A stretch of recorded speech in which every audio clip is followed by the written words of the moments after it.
So, spoiler, this video is about the shared nature of the human experience. In that spirit, I think it's always important to support each other, as creators, as storytellers, and just as human beings in general. With that in mind, I urge you to check out Defenders of Alodia, a new animated project in the process of funding its pilot episode. If you like She-Ra, Avatar, Owl House, it'll probably be up your alley. This isn't an ad or a sponsorship, it's just a good project that I believe in. Whether you can donate directly or just spread the word about it, anything is helpful. You can check out their page with all their information, which I'll link in the description. Crazy Ex-Girlfriend is such a Razor-focused series. Rachel Bloom and Aline Brosh McKenna envisioned the show as a 4-season story, and so once they got their 4th season, wrapped it up as planned. The result is a remarkably well-paced, thematically cohesive passion project. Nothing feels like it was written as a cash grab or just to fill a time slot. Each season has a purpose and its own individual thesis that contributes to the show's commentary on identity, self-expression, and healthy relationships. And Season 4 is the perfect concluding chapter. For 3 seasons, Rebecca's been equally wrestling with her insecurities and her delusions of grandeur. Whether she thinks she's so much smarter than other people or so pathetically beneath them, she's usually thinking of herself apart from others. She's somehow distinct, either brilliant or terrible beyond their understanding. Is it because I'm smarter than other people? Season 4 challenges all of these notions. Rebecca's the protagonist, yes, but what if Rebecca weren't special? What if the parts of herself that she had thought exceptional, for better or worse, were actually present in everyone around her, and had been all along? As I was watching, I noticed that Season 4 had a pattern. It's a study of mirrors. These mirrors take shape in people from her recent past, her far past, and symbols of her future.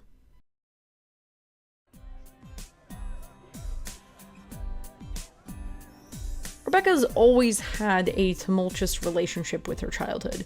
It's at once something she seems to want to return to because of its simplicity, and also something she recognizes as the initial source of a lot of her wounds. Like Audra mirrored back Rebecca's issues with her mother, Tucker mirrors those with her father. Would she have turned out differently with different upbringing? Is it something in her DNA? Whatever the answer, the arrival of her half-brother gives her an opportunity to make peace with her younger self. Ew, life, that's so on the nose! Tucker mirrors the loneliness of Rebecca's adolescence, and those maladaptive behaviors that she adopted in order to cope with it. She and Tucker both couldn't predictably trust other people, so they learned to have to be underhanded instead. Like Rebecca's arrival into West Covina, Tucker abruptly inserts himself into Rebecca's life with a hidden agenda. He does a lot of the same things we've seen Rebecca do. Lie, scheme for his own ambitions, be obsessed with musical theater, and just like Rebecca in the early seasons, Tucker fakes similarities in order to create a false sense of closeness. But he's also a child, which gives him this degree of leniency we might not give to late 20s Rebecca. Tucker starts to show these predispositions for manipulation, yes, but the show neither portrays him as an innately bad person, nor minimizes the harm of this behavior. And similarly, the show has frequently addressed Rebecca's own ambition and manipulation as fundamentally immature traits, right? If one of Rebecca's central issues is this prolonged adolescence, seeing herself in the behaviors of her literally adolescent brother is the perfect opportunity for perspective and self-compassion. In seeing her own manipulative behaviors reflected back at her, it exposes them for what they are: childlike fear. So if she can forgive and understand Tucker for the behaviors that they share, she can also forgive herself. Rebecca is able to extend to Tucker the empathy she would have needed herself, that maybe could have spared her some grief later in life. She can't change the past, but the kindness she might give to Tucker now might make the difference for him.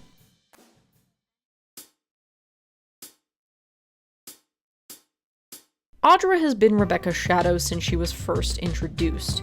Our lifelines have been parallel like corduroys. They were each used by their respective mothers as status symbols, growing into this manufactured rivalry that didn't make either one feel particularly fulfilled. In Season 4, Rebecca finds that their roles have flipped. You can't call me crazy, because when you call me crazy, you're just calling me in love. Blam! Rebecca appears the cool-headed adult, and Audra is a hot mess. And so, Audra mirrors back her relationship with her mother, that fixation with her own weirdness and the need to prove herself to others. This is emphasized, as it has been from Audra's very first appearance, by the costuming. Not only do Rebecca and Audra wear complementary colors in this scene, they're the very same colors that Rebecca and Naomi wore in their own matching outfits. And furthermore, they're now swapped. Audra, having symbolically swapped places in their dynamic, is dressed in Rebecca's green. But at this point in her life, Audra's mirror returns to reflect back something new. Past Rebecca probably would have gloated in this situation, finally able to shame Audra right back. But that's not what happens. Instead, it turns into a chance to reconcile with her past, this massive source of shame that Audra was a key figure in. Because Audra was the appointed control group, the perfect to Rebecca's weird, the relationship, job, and status that Rebecca couldn't seem to get exactly right. But now, in a Vegas casino, Audra is no longer a symbol of Rebecca's failure, she's a person. The apparent perfection of Audra's life has a very clear dark side.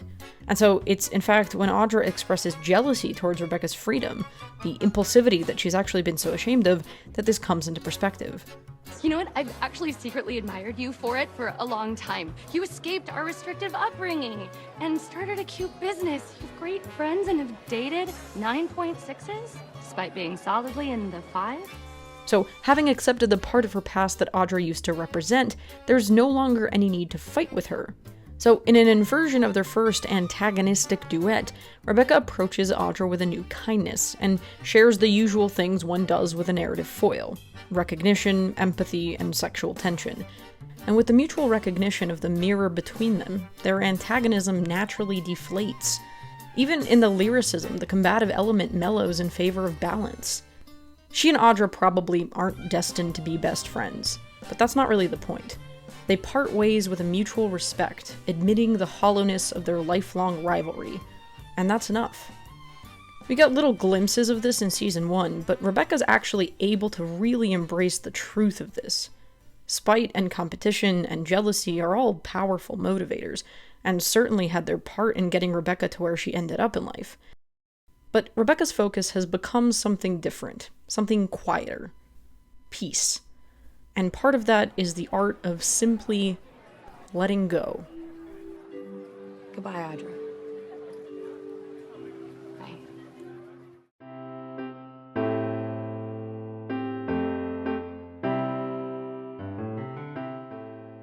Nathaniel is sort of Rebecca's male Audra, this work and status-obsessed, parentally fixated, deeply unhappy lawyer with whom she has incredible chemistry. He's kind of been Rebecca a couple steps behind. You are everything I moved across country to get away from. At the end of season 3, Nathaniel validates Rebecca's absolution of responsibility using her own language, a romantic duet.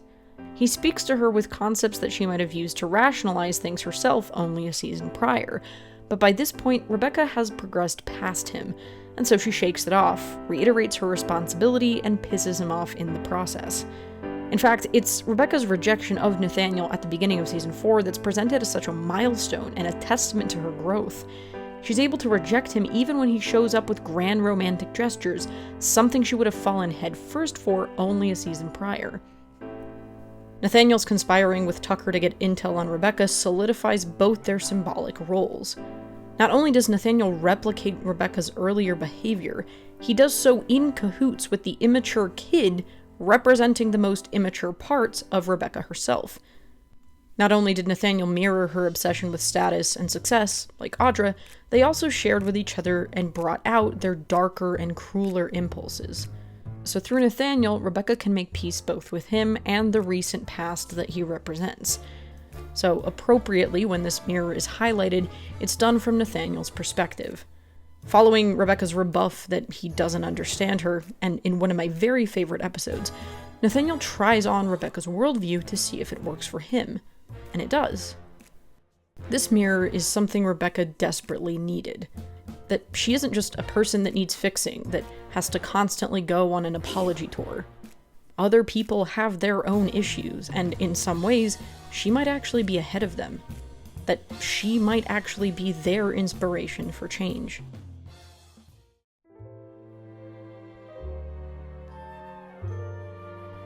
If Nathaniel mirrors Rebecca a couple steps behind, Greg does so a couple steps ahead, something that Rebecca herself makes explicit in the finale. Like her, Greg is also an addict, but he gets help, leaves for his own betterment, and starts on his path of self-actualization before her. Now, no hate to Mr. Aston's performance, but new Greg never really translated to me as Santino's Greg, and so the character never feels quite like he settles into his skin. But I'm also not mad about it. I understand the forces outside of their control, and the recast as a narrative tactic. So for as much as new Greg doesn't convince me, it still does work for the purposes of the story, because the changes to Season 4's Greg are part of this continued parallel. Greg and Rebecca's mirrorism is emphasized by the title of the episode in which he reappears, which can apply to him and Rebecca both. Greg's recast is part of this mirror. In new Greg and how different he is, Rebecca sees proof that people can change, even to the point that they might become unrecognizable, something that to this point Rebecca has had issues believing for herself. You have let me down so many times. You are never going to be any different.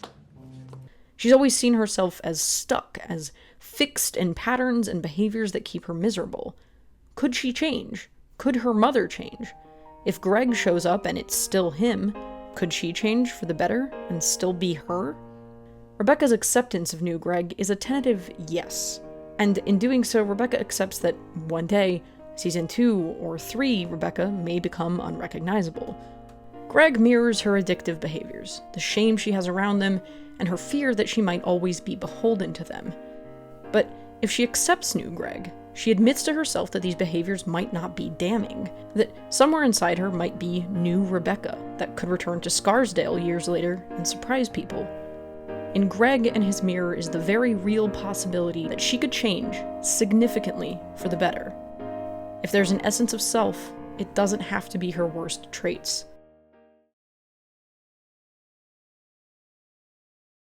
I still can't believe that this name never got changed, but whatever. Hebecca is the blank slate of someone who doesn't know who they are yet. But this time it's not because of an identity crisis, but because she's a literal infant.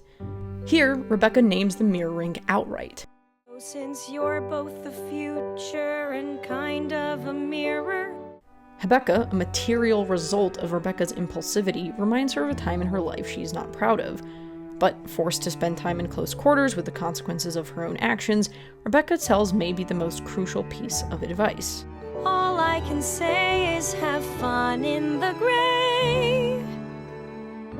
Rebecca, whose actions and worldview have been characterized by the convenience of black and white. Either she's brilliant or terrible, she's sky high or rock bottom. But now she's saying this. And since she's saying this to a baby who definitely won't remember this, Rebecca's also offering this to herself. This is an entirely new person. Promise, potential. With half of Rebecca's DNA and Daryl as a father, this baby could be anything. This one is simple. The baby is a mirror to Rebecca's uneasy relationship with uncertainty, which she's finally able to accept as a natural part of living.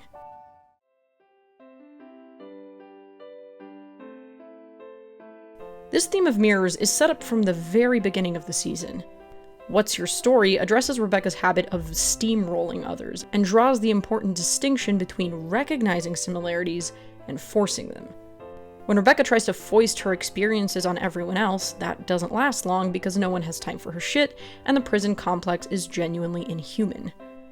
Then, the season's thesis statement emerges fully in No one else is singing my song. Get it? It's ironic because they're all actually singing the same song, and harmonizing with each other. Everyone is so busy lamenting how unique their problems are that they can't hear everyone else feeling the exact same way. The irony is twofold. Everyone is being myopically self-pitying, but then it's only Rebecca who doesn't end the song acknowledging the other people around her, simply because she doesn't look up. Even though she's surrounded in prison with women who have just shared their own, much worse experiences. AKA, commonalities mean nothing if you don't actually make an effort to listen.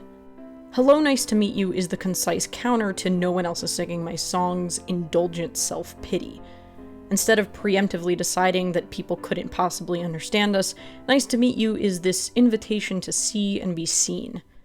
I mean, is anyone we meet really that new to us? We're all the same species that grew in a uterus. And that's basically it. The chasm between no one else is singing my song and is anyone we meet really that new to us is a summary of Rebecca's journey throughout season 4. And the sentiment is reiterated again in Antidepressants. But honey, you're not special, cause you'll say not special, no you're not. These are the boldest examples, but this theme is threaded throughout, even in the season's more understated numbers. What You Missed While You Were Popular highlights similarities between different high school experiences. Actually, my parents got divorced when I was 14, and it really destroyed me. I just acted super confident to cover the unbearable flood of emotions I wasn't prepared to handle. I'm sorry I made fun of your ska band. Thank you so much, Zach. Sports analogies that shows unlikely game night partners Josh and Nathaniel find common ground in their athleticism and their daddy issues. Now, with all of this everyone is like everyone else talk, there's of course the caveat. There are differences, and they matter. Because characters recognizing similarities between them doesn't mean that everyone was secretly destined to be best friends. It's just that people get to meet each other a little bit more as they are. The mirrors are the natural byproduct of non-judgmental curiosity, without agendas and without expectations. Human traits are shared, but the unique way they combine is what makes Rebecca's path different from Greg's or Nathaniel's or Audra's. And that's really what the mirrors are, essentially. Just a recognition of shared humanity. I saw this quote by Walt Whitman. It was painted on the wall there. It said, "Be curious, not judgmental." Above all, the season 4 emphasis on character mirrors undermines the fundamental loneliness of the initial premise of the show. A woman uprooting her life to follow an old crush is lonely. That same woman tailoring her behavior to force friendships is lonely. Rebecca's the most egregious case of this, but it's not just her. Audra and Nathaniel's loneliness looks like bitterness. Josh and Valencia were lonely in their relationship. Greg didn't feel seen by his friends. Paula and Daryl felt isolated at work. Even Rebecca and Audra's bizarre frenemy arrangement was itself a warped attempt for connection. To see and bring out the worst in someone else is almost intimate. And then in season 4, Rebecca's connections and rejections both aren't motivated by loneliness, but by sincerity and authenticity. Rebecca won't keep up a relationship that doesn't feel right. Her rejection of Nathaniel, and then eventually of all 3 men, is as honest and kind an act as she's ever done. She's allowing herself to be seen, to let people down, and not get exactly what she wants. Which also means that some people just won't ever like her. This was something she was initially hell-bent on avoiding at the expense of her own dignity, but now she's kind of okay with. So, by the end, West Covina is more interconnected than ever. Even though it obviously wasn't her intention, and even though it began based on a lie, Rebecca's whirlwind arrival brought all sorts of people together that maybe otherwise wouldn't have met. She picked West Covina as her perfect destination to escape to find happiness, as though she was broken and somewhere else regular people were normal. The show starts predicated on Rebecca's own perceived exceptionalism. This uniquely weird woman inserts herself in the weirdest way into this boring, unsuspecting town. But then she gets there, and she's not the only weird one. Everyone else has some sort of dysfunction, or addiction, or immaturity. And so with each season, the layers of West Covina are peeled back, until it's not just the small-town foil to Rebecca's eccentricness, it's just a place like any other. People are in West Covina just like they are anywhere else. Hypocritically singing the same song, only realizing it if they choose to look around. Would anyone understand? Could anyone understand? Of course not, cause no one else is singing my song. I don't understand. I know you don't, Paula. No one does. No one could possibly understand is protective, but it's also a great way to stay stuck. We see Rebecca do this constantly. There's that dual beauty and tragedy in the acknowledgement that none of our experiences are really untreaded ground, especially if we feel that our painful experiences define us in some way. If those are just part of the plethora of human experiences, do our own feelings not matter? This isolationist self-pity is comfortable, but it doesn't really allow for change. It's logistically impossible. I am super unique. It makes things easy. If no one can understand you, there's no point trying to explain, and certainly no point in trying to change. And if they do understand, we have to contend with the possibility that we're not doomed, that we're not broken, and yeah, we're probably not special.